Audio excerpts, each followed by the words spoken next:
ನಮಸ್ಕಾರ ಎಲ್ರಿಗೂ, welcome back to my channel. ನಾನು ಕಮಲಾಕ್ಷಿ, ಆಸ್ಟ್ರೋ ನ್ಯೂಮರಾಲಜಿಸ್ಟ್ ಹಾಗೂ money coach, spiritual healer, founder of golden roots. ಇವತ್ತಿನ ವಿಚಾರ ಜುಲೈ 7ನೇ ತಾರೀಕು ಮಂಗಳವಾರ 777 ಪೋರ್ಟಲ್ ಇರ್ತಕ್ಕಂಥದ್ದು. 777ಗೂ 777ಗೂ ಬಹಳನೇ ಒಂದು ವ್ಯತ್ಯಾಸ ಅನ್ನತಕ್ಕಂಥದ್ದು ಇದೆ, ಅರ್ಥ ಮಾಡ್ಕೊಳ್ಳಿ. ಜುಲೈ ತಿಂಗಳ ಲೆಕ್ಕಾಚಾರದ ಪ್ರಕಾರ ಈ ಒಂದು 7ನೇ ತಾರೀಕು ಕುಜ, ಶನಿ ಹಾಗೂ ಕೇತುವಿನ ಸಂಯೋಗದಲ್ಲಿ ಇರ್ತಕ್ಕಂಥದ್ದು. ವಾರ, ದಿನಾಂಕ, ನಕ್ಷತ್ರದ ರೀತಿಯಲ್ಲಿ ನೋಡಿದಾಗ ಎಲ್ಲ ವಿಚಾರಗಳು ಫ್ಯಾಂಟಾಸ್ಟಿಕ್ ಆಗಿ ವರ್ಕ್ ಆಗಿಬಿಡುತ್ತೆ. ಈ ದಿನ ಮಾಡುವಂಥ ಮ್ಯಾನಿಫೆಸ್ಟೇಷನ್ ಎಲ್ಲವೂ ತುಂಬ ಚೆನ್ನಾಗಿರುತ್ತೆ ಅನ್ನುವಂಥದ್ದೇ ಇಲ್ಲಿ ನಿಮಗೆ ಸ್ವಲ್ಪ ಸಮಸ್ಯೆಗಳನ್ನು ಕೊಡ್ತಕ್ಕಂಥದ್ದು. ಈ ದಿನ ಮಾಡ್ತಕ್ಕಂಥ ಕೆಲಸಗಳಿಗೆ ಯಾವುದೇ ರೀತಿಯ ನಿರೀಕ್ಷೆಗಳು ಇರಬಾರ್ದು, ಅಂದರೆ ಎಕ್ಸ್ಪೆಕ್ಟೇಷನ್ಸ್ ಇರಬಾರ್ದು. ಎಕ್ಸ್ಪೆಕ್ಟೇಷನ್ ಇಲ್ಲದ ಮ್ಯಾನಿಫೆಸ್ಟೇಷನ್ ಮಾಡೋದಕ್ಕೆ ಆಗೋದಿಲ್ಲ. ಹಾಗಾಗಿ ಈ ದಿನದ ಮ್ಯಾನಿಫೆಸ್ಟೇಷನ್ನಲ್ಲಿ ಕೆಲವು ಬದಲಾವಣೆ ಇದೆ, ಹಾಗೆ ಕೆಲವು ರೀತಿಯಾದ ಲೆಕ್ಕಾಚಾರಗಳು ಇದೆ. ಅದಕ್ಕಿಂತ ಮೊದಲು ಈ ದಿನ ಒಂದಷ್ಟು ಅಸಮಾಧಾನಕಾರವಾದ ಘಟನೆಗಳು ನಡೆಯುವಂಥ ಸಾಧ್ಯತೆಗಳು ಹೆಚ್ಚಿನದಾಗಿದೆ, ಅಂದರೆ ದುರ್ಘಟನೆಗಳು. ಇಡೀ ಪ್ರಪಂಚದಾದ್ಯಂತ ನಾವು ತಗೊಳ್ಬಹುದು. ಎಲ್ಲೋ ಸಾವು ನೋವುಗಳು, ದುಃಖ, ದಿಢೀರ್ ಅಪಘಾತಗಳು, ಮನೆಯಲ್ಲಿ ಕಲಹಗಳು ಏರ್ಪಡ್ತಕ್ಕಂಥದ್ದು, ಅಥವಾ ಕೆಲಸ ಮಾಡ್ತಕ್ಕಂಥ ಜಾಗದಲ್ಲಿ ಅಲ್ಲೆಲ್ಲೋ ಒಂದು ಸಣ್ಣ ಪುಟ್ಟ ಮಾತಿಗೆ ದೊಡ್ಡ ಮಟ್ಟದ ಜಗಳ, ಇವೆಲ್ಲವೂ ಮುಂಬರುವ ದಿನಗಳಲ್ಲಿ ಒಂದಷ್ಟು ಸಮಸ್ಯೆಗೆ ಈಡು ಮಾಡುವಂಥದ್ದಾಗುತ್ತೆ. ಅದಕ್ಕೆ ಈ ದಿನ ತಾಳ್ಮೆ ಅನ್ನತಕ್ಕಂಥದ್ದು ವಿಶೇಷವಾಗಿ ಬಹಳ ಮುಖ್ಯವಾಗುತ್ತೆ. ಅದರ ಜೊತೆಗೆ ಈ ದಿನ ಹನುಮಂತನ ದೇವಸ್ಥಾನಕ್ಕೆ ಸಿಹಿಯ ಸಮರ್ಪಣೆ ಮಾಡುವಂಥದ್ದು ಒಂದಷ್ಟು ಪಾಸಿಟಿವ್ ರಿಸಲ್ಟ್ಸನ್ನು ಕೊಡುತ್ತೆ, ಬಹಳ ವಿಶೇಷ. ಮೋತಿಚೂರು ಲಡ್ಡುಗಳನ್ನು ಸಮರ್ಪಣೆ ಮಾಡ್ಬೋದು, 2, 5 ಅಥವಾ 7 ಯಥಾಶಕ್ತಿ. ಅಥವಾ ಮನೆಯಲ್ಲಿ ಬೆಲ್ಲ ಹಾಗೂ ರವೆಯ ಒಂದು ಮಿಶ್ರಣ ಎರಡನ್ನು ಸೇರಿಸಿ ಮಾಡ್ತಕ್ಕಂಥ ಸಿಹಿಯ ನೈವೇದ್ಯವನ್ನು ನೀವು ಮಾಡಬಹುದು. ಇದೆಲ್ಲ ಯಾವ ವಿಚಾರಗಳಿಗೆ ಫಲಗಳನ್ನು ಕೊಡುತ್ತೆ, ಯಾಕಾಗಿ ಈ ಸಿಹಿಯನ್ನು ಈ ದಿನ ಕೊಡಬೇಕು ಅನ್ನುವಂಥದ್ದಾದರೆ, ಬದುಕಿನಲ್ಲಿ ಒಂದಷ್ಟು ಕಹಿ, ಕಷ್ಟ ಅನ್ನುವಂಥದ್ದು ಎಲ್ಲರಿಗೂ ಇರುತ್ತೆ, ಅವರದ್ದೇ ಆದ ರೀತಿಯಲ್ಲಿ ಕರ್ಮದ ಅನುಸಾರವಾಗಿ. ಕೆಲಸ ಕಾರ್ಯಗಳು ಇಲ್ಲದೆ ಒದ್ದಾಡ್ತಾ ಇರ್ತೀವಿ, ಕೆಲಸಗಳು ಇರೋದಿಲ್ಲ, ಅಥವಾ ಕೆಲಸದಲ್ಲಿ ಟ್ರಾನ್ಸ್ಫರ್ಗಳಾಗ್ತಾ ಇರುತ್ತೆ, ಬಡ್ತಿ ಇರೋದಿಲ್ಲ, ನೆಮ್ಮದಿ ಇರೋದಿಲ್ಲ, ಒತ್ತಡಗಳು ಜಾಸ್ತಿ ಇದ್ದಿರ್ಬೋದು, ಅಥವಾ ಕೆಲಸ ಬೇಕಾಗಿ ಒದ್ದಾಡ್ತಾ ಇರ್ಬೋದು. ಈ ಒಂದು ಕಾರಣಕ್ಕೆ ಬಹಳ ಹೆಲ್ಪ್ ಆಗುತ್ತೆ. ಇದ್ರ ಜೊತೆಗೆ ಋಣಬಾಧೆ ಅಂತ ಹೇಳ್ತೀವಿ, ಸಾಲ ಶೂಲಕ್ಕೆ ಸಮ ಅಂತ ಹೇಳುವಂಥ ಒಂದು ಮಾತು. ಸಾಲದ ವಿಚಾರ, ಹಣಕಾಸಿನ ವಿಚಾರ, ಅಭಿವೃದ್ಧಿ ಇರೋದಿಲ್ಲ, ಕೆಲಸ ಮಾಡ್ತೀವಿ, ಸರಿಯಾದ ರೀತಿಯಲ್ಲಿ ಸಂಬಳಗಳು ಬರೋದಿಲ್ಲ, ಅಥವಾ ನಮ್ಮ ಪರಿಶ್ರಮಕ್ಕೆ ತಕ್ಕನಾದ ಫಲ ಇಲ್ಲ ಅಂತ ಹೇಳುವಂಥದ್ದು. ವ್ಯಾಪಾರ ವ್ಯವಹಾರಗಳಲ್ಲಿ ಅಮೌಂಟ್ ಸ್ಟಕ್ ಆಗಿರ್ತಕ್ಕಂಥ ವಿಚಾರಗಳು ಆಗಿದ್ದಿರ್ಬೋದು, ಅಥವಾ ಯಾವುದೋ ಬರಬೇಕಾಗಿರುತ್ತೆ, ಬರುವುದಿಲ್ಲ. ಒಟ್ಟಿನಲ್ಲಿ ಆರ್ಥಿಕ ವಿಚಾರಗಳಿಗೆ, ಅರ್ಥಭಾವಕ್ಕೆ ಸಂಬಂಧಪಟ್ಟಾಗಿ ಸಮಸ್ಯೆಗಳಲ್ಲಿ ಬೆಳೀತಾ ಇದ್ದರೆ ಅದಕ್ಕೂ ಕೂಡ ಒಂದು ಅದ್ಭುತವಾದ ಪರಿಹಾರ. ಇದರ ಜೊತೆಗೆ ಆರೋಗ್ಯದ ವಿಚಾರದಲ್ಲಿ ಸಾಕಷ್ಟು ಜನ ಬೆಡ್ ರಿಡನ್ ಆಗಿರ್ತಾರೆ, ಮೋಕ್ಷ ಇರೋದಿಲ್ಲ ಅವರಿಗೆ, ಬದುಕೋದಕ್ಕೂ ಆಗದೆ ಜೀವ ಕಳ್ಕೊಳ್ಳೋದು ಇಲ್ಲದೆ ತುಂಬ ಒದ್ದಾಡ್ತಾ ಇರ್ತಾರೆ ಅವರು. ನೋವುಗಳನ್ನು ಅನುಭವಿಸ್ತಾ ಇರ್ತಕ್ಕಂಥ ವಿಚಾರಗಳಾಗಿದ್ದಿರ್ಬೋದು. ಇನ್ನು ಕೆಲವರು ಆಗಾಗ ಪೆಟ್ಟು ಮಾಡ್ಕೊಳ್ತಕ್ಕಂಥದ್ದು, ಅಥವಾ ಆರೋಗ್ಯದ ವಿಚಾರ, ನಿಶಕ್ತಿ, ದೇಹದಲ್ಲಿ ಸುಸ್ತು ಜಾಸ್ತಿ ಇರುತ್ತೆ, ಇಮ್ಯುನಿಟಿ ಪವರ್ ಇರೋದಿಲ್ಲ ಅವರಿಗೆ, ಮೆಮೊರಿ ಪವರಿಗೂ ಕೂಡ ಸಂಬಂಧಪಟ್ಟಾಗೆ ಒಂದಷ್ಟು ಸಮಸ್ಯೆಗಳು ಈ ಒಂದು ವಿಚಾರಗಳಿಗೆ ಸಂಬಂಧಪಟ್ಟಾಗೆ. ಅದರ ಜೊತೆಗೆ ಮಕ್ಕಳಲ್ಲಿ ಮನವಿನ ಒಂದು ವಿಚಾರ ಆಗಿದ್ದಿರ್ಬೋದು, ಅಥವಾ ಕಾನ್ಸಂಟ್ರೇಷನ್ ಪವರ್ ಅಥವಾ ಗ್ರಾಸ್ಪಿಂಗ್ ಅಂತ ಏನು ಹೇಳ್ತೀವಿ, ಗ್ರಹಿಕೆಯ ಶಕ್ತಿ, ಇವೆಲ್ಲವೂ ಕೂಡ ಕಡಿಮೆ ಇದ್ದಿರಬಹುದು. ಎಲ್ಲ ವಿಚಾರಗಳು ಒಬ್ಬ ಮನುಷ್ಯನ ಜೀವನದಲ್ಲಿ ಸಹಜವಾಗಿ ಇರ್ತಕ್ಕಂಥ ಸಮಸ್ಯೆಗಳೇ. ಇದಕ್ಕೆ ಒಂದು ಬಹಳ ಸರಳವಾದ ಪರಿಹಾರ ಏನಾಗುತ್ತೆ, ಹನುಮಂತನ ದೇವಸ್ಥಾನಕ್ಕೆ ಮೋತಿಚೂರು ಲಡ್ಡುಗಳನ್ನು ಸಮರ್ಪಿಸುವಂಥದ್ದು, ಅಥವಾ ಮನೆಯಲ್ಲೇ ನೀವು ಸಿಹಿಯ ನೈವೇದ್ಯವನ್ನು ಮನೆ ದೇವರಿಗೆ ಮಾಡ್ತಕ್ಕಂಥದ್ದು, ಅಥವಾ ಹನುಮಂತನ ಹೆಸರು ಹೇಳಿ ಕೂಡ ನೀವು ಮಾಡ್ಬೋದು. ಮಂತ್ರ ಮನೋಜವಂ ಮಾತೃತುಲ್ಯ ವೇಗಂ, ಅದನ್ನು ನೀವು ಖಂಡಿತ ಹೇಳ್ಕೊಳ್ಳಿ, ಬಹಳ ಉತ್ತಮ. ಇದ್ರ ಜೊತೆಗೆ ಏನು ಮಾಡಬೇಕು, ಈ ಸಿಹಿಯನ್ನು, ಲಡ್ಡುಗಳನ್ನು ನಿರ್ಗತಿಕರಿಗೆ, ಹಸುದಂಥವರಿಗೆ, ಬಡಬಗ್ಗರಿಗೆ, ಅಥವಾ ನಿಮ್ಮ ಕೆಲಸದಲ್ಲಿ ನಿಮ್ಮ ಜೊತೆಗೆ ಕೆಲಸ ಮಾಡ್ತಕ್ಕಂಥವರಿಗೆ, ಸ್ನೇಹಿತರಿಗೆ ಯಥಾಶಕ್ತಿ ನೀವು ಹಂಚ್ಬೋದು. ಇದರಿಂದ ಬದುಕಿನಲ್ಲಿ ಇರತಕ್ಕಂಥ ಕಷ್ಟಗಳು, ನೋವುಗಳು ಕಾಲಕ್ರಮೇಣದಲ್ಲಿ ಕಡಿಮೆಯಾಗಿ ಸಿಹಿಯ ಶುಭ ಸಮಾರಂಭಗಳು ಬದುಕಿನಲ್ಲಿ ನಡೆಯುತ್ತೆ, ಶುಭ ಫಲಗಳು ನಿಮಗೆ ಸಿಗುವಂಥದ್ದಾಗತ್ತೆ. ನಾವು ಯಾರಿಗೆ ಏನನ್ನಾದರೂ ಕೊಟ್ಟರೆ ಅದರ ದುಪ್ಪಟ್ಟು ಡೆಫಿನೆಟ್ಲಿ ನಮ್ಮ ಬದುಕಿಗೆ ಬರುತ್ತೆ. ಅದು ಒಳ್ಳೆಯದು ಕೆಟ್ಟದ್ದು ಯಾವ ರೀತಿಯಾದರೂ ಪರವಾಗಿಲ್ಲ. ಸೊ ಆ ರೀತಿಯಾಗಿ ನಾವು ನೋಡುವಾಗ ಮತ್ತೊಬ್ಬರಿಗೆ ನಾವು ಸಿಹಿಯನ್ನು ಕೊಟ್ಟಾಗ ನಮ್ಮ ಬದುಕಿಗೂ ಸಿಹಿ ಬರಲೇಬೇಕಲ್ವಾ. ಇಲ್ಲಿ ದಾನವಾಗಿ ಕೊಡ್ತಾ ಇದ್ದೀವಿ, ನಮ್ಮ ಕಷ್ಟಗಳೆಲ್ಲ ಹೋಗಲಿ ಅಂತ ಕೊಡಬಾರ್ದು, ಒಳ್ಳೆ ರೀತಿಯಲ್ಲಿ ಕೊಡಬೇಕು. ಸಿಹಿ ಅನ್ನತಕ್ಕಂಥದ್ದು ಗುರುವಿನ ತತ್ವ.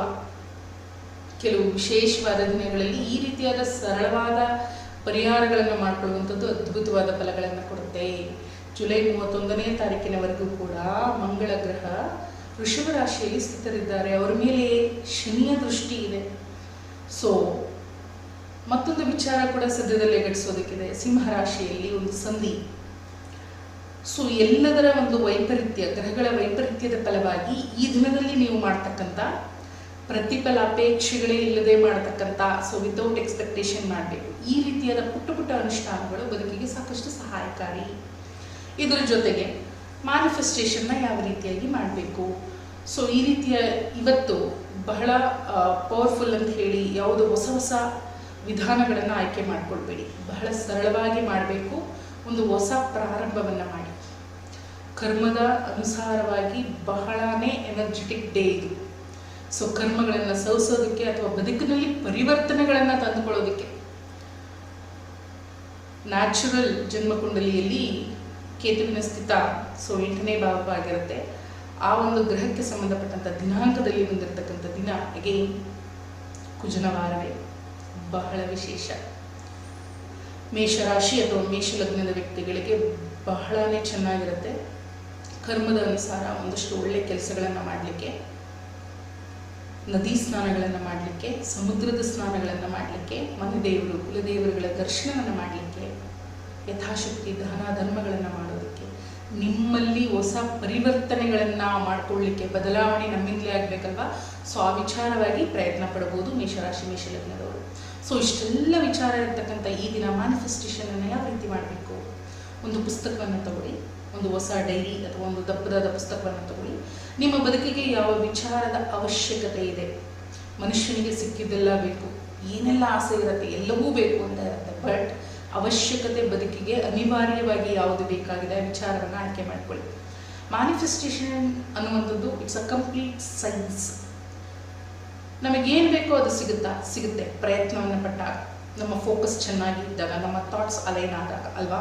ಹಾಗಾಗಿ ಈ ದಿನ ಪುಸ್ತಕವನ್ನು ತಗೊಳ್ಳಿ. ಬೆಳಿಗ್ಗೆ ಎದ್ದ ಕೂಡಲೇ ಮುಖ ಕೈಕಾಲನ್ನು ತೊಳ್ಕೊಳ್ಳಿ. ಸ್ನಾನವನ್ನೇ ಮಾಡ್ಬೋದು ಬೆಳಿಗ್ಗೆ ಬೇಗ ಎದ್ದು. ನಿಮ್ಮ ಎನರ್ಜಿ ಹೇಗಿರುತ್ತೆ ನೋಡಿ, ನಿಮ್ಮ ಅಭ್ಯಾಸಗಳು ಹೇಗಿರುತ್ತೆ ನೋಡಿ. ಆ ರೀತಿಯಾಗಿ ನಿಮ್ಮ ಬದುಕಿಗೆ ಅನಿವಾರ್ಯವಾಗಿ ಬೇಕಾಗಿರ್ತಕ್ಕಂಥ ಒಂದು ವಿಚಾರವನ್ನು 3 ಬಾರಿ ಬರೀರಿ ಬೆಳಿಗ್ಗೆ ಎದ್ದ ಕೂಡಲೇ. ಅದಾದಮೇಲೆ ಆ ಬುಕ್ಸನ್ನು ಕ್ಲೋಸ್ ಮಾಡಿ ಇಡಿ. ಕೆಲಸಕ್ಕೆ ಹೋಗೋರು ಹೋಗ್ಬೋದು, ಮನೆಯಲ್ಲಿರೋರೇ ಇರ್ತೀರಿ, ಹೇಗಾದರೂ ಪರವಾಗಿಲ್ಲ. ನಿಮ್ಮ ಅನುಕೂಲಕ್ಕೆ ಸಹಕಾರಿಯಾಗಿ ಕೆಲಸಕ್ಕೆ ಹೋಗಿದ್ದೀವಿ ಅಂತಂದರೆ ಕೆಲಸದಲ್ಲಿ ಊಟವಾದ ನಂತರದಲ್ಲಿ ಅಥವಾ ಊಟಕ್ಕಿಂತ ಮುಂಚೆ ಮಧ್ಯಾಹ್ನ 1 ಗಂಟೆಯ ನಂತರದಲ್ಲಿ ಮತ್ತೆ 3 ಬಾರಿ ಅದೇ ವಿಚಾರವನ್ನು 6 ಬಾರಿ ಅದೇ ವಿಚಾರವನ್ನು ಬರೀರಿ.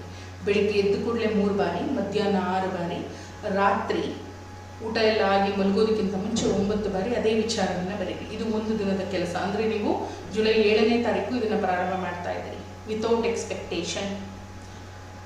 ಸೊ ಈ ವಿಚಾರಗಳು ನಡೆಯುತ್ತಾ 100% ನಡೆಯುತ್ತೆ. ವಿತೌಟ್ ಎಕ್ಸ್ಪೆಕ್ಟೇಷನ್ ಮಾಡ್ತಾ ಇದ್ದೀರಿ ಅಲ್ವಾ. ಪರಿಶ್ರಮ ಪ್ರಯತ್ನಗಳ ಜೊತೆಗೆ ಈ ಕೆಲಸಗಳು ಸಾಕಾರಿಯಾಗುವಂಥದ್ದು ಬಹಳನೇ ವಂಡರ್ಫುಲ್ ರಿಸಲ್ಟ್ ಬರುತ್ತೆ.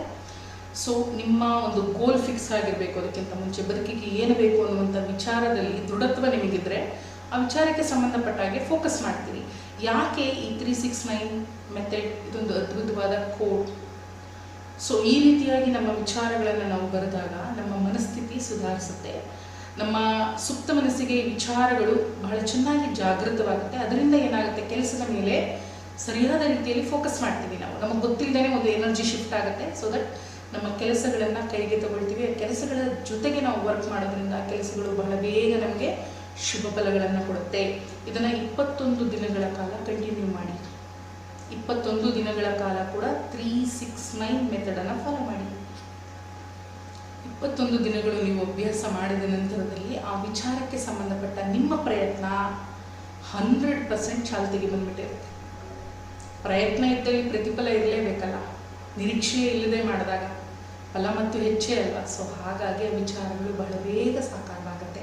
21 ದಿನ ಬರೆದಾದ ಮೇಲೆ ಆ ವಿಚಾರವನ್ನು ಬಿಟ್ಬಿಡಿ.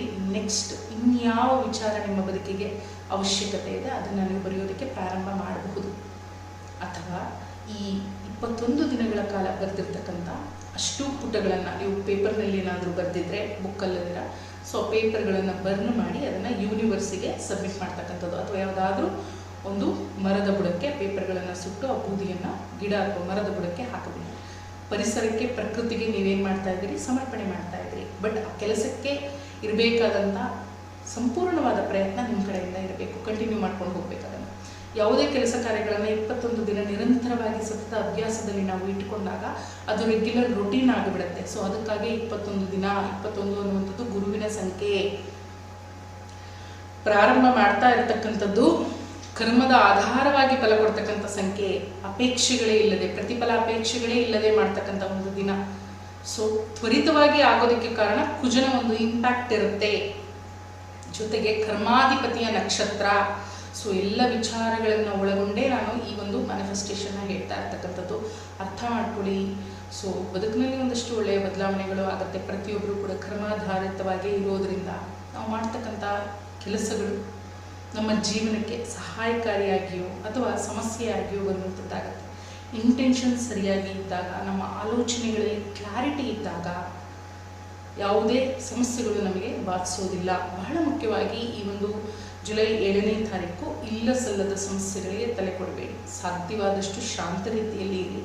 ಶಿವನ ದೇವಸ್ಥಾನಗಳಿಗೆ ಭೇಟಿ ಕೊಡ್ಬೋದು, ಅದು ಮತ್ತಷ್ಟು ವಿಶೇಷ. ಹನುಮಂತನ ಆರಾಧನೆ ಜೊತೆಗೆ ಶಿವನ ದೇವಸ್ಥಾನಕ್ಕೂ ನೀವು ಭೇಟಿ ಕೊಡ್ಬೋದು. ಅಥವಾ ಮೆಡಿಟೇಷನ್ ಮಾಡೋದಕ್ಕೆ ಪ್ರಾರಂಭ ಮಾಡಿ. ಸೊ 8ನೇ ಮನೆ ಕ್ಲೆನ್ಸಿಂಗ್ ಆಗುತ್ತೆ. ನಿಮಗೆ ಬರ್ತಕ್ಕಂಥ ಪೀಡೆಗಳು, ತೊಂದರೆಗಳು, ಸಮಸ್ಯೆಗಳು ಮೇ ಬಿ ಬರದೇ ಇರಬಹುದು, ಅಥವಾ ಇರ್ತಕ್ಕಂಥ ಸಮಸ್ಯೆಗಳು ನಿವಾರಣೆ ಆಗೋದಕ್ಕೆ ದಾರಿ ಸಿಗಬಹುದು. ಒಳ್ಳೆಯ ಗುರುವಿನ ಆಶೀರ್ವಾದವೂ ಆಗಬಹುದು. ಬಹಳ ವಿಶೇಷವಾದ ದಿನ. ಸೊ ಎಲ್ಲ ವಿಚಾರಗಳು ತಮಗೆ ಉಪಯೋಗವಾಗಿರುತ್ತೆ ಅಂತ ಹೇಳಿ ಭಾವಿಸ್ತೀನಿ.